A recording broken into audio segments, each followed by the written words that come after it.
৩০০ জন আবেদনকারী ৩০০ জন কোচ বাংলাদেশের লাল সবুজ ডাগআউটের দায়িত্ব নিতে চেয়েছিল, কিন্তু বাফুফে যে ৬ জনের শর্টলিস্ট করেছে সেটা দেখলে আপনার মনে হবে তার কি কোচ খুঁজছে নাকি বাংলাদেশের ফুটবলকে চিরতরে কবর দেওয়ার কফিন খুঁজছে।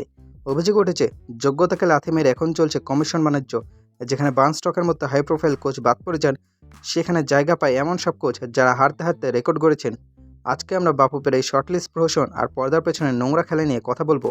জাতীয় দলে কোচ হওয়ার দৌড়ে ৫-৬ জন এলিট লেভেলের কোচ আবেদন করেছিল, যাদের সিভি দেখলে এশিয়ার যে কোনো বড় দল কদর করত, কিন্তু বাফুফের ছাকনিটা একটু অদ্ভুত। সেই ছাকনিতে কোলম্যানের মতো দু একজন বাদে বাকি সব ফেল করা মাল টিকে গেছে।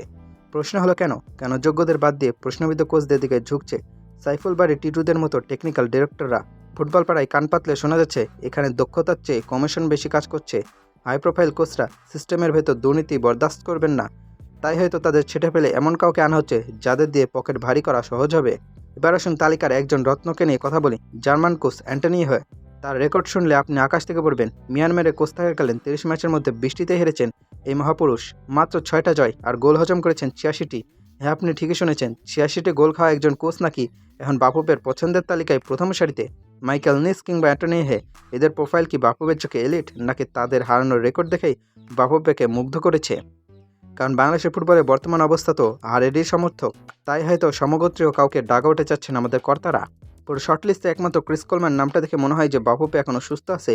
ওয়েলসকে ইউরোকাপের সেমিফাইনাল তোলা এই কোচ আবেদন করা মানেই ছিল বাংলাদেশের ফুটবলের জন্য জ্যাকপট, কিন্তু তাকে কি আদৌ নিয়োগ দেওয়া হবে?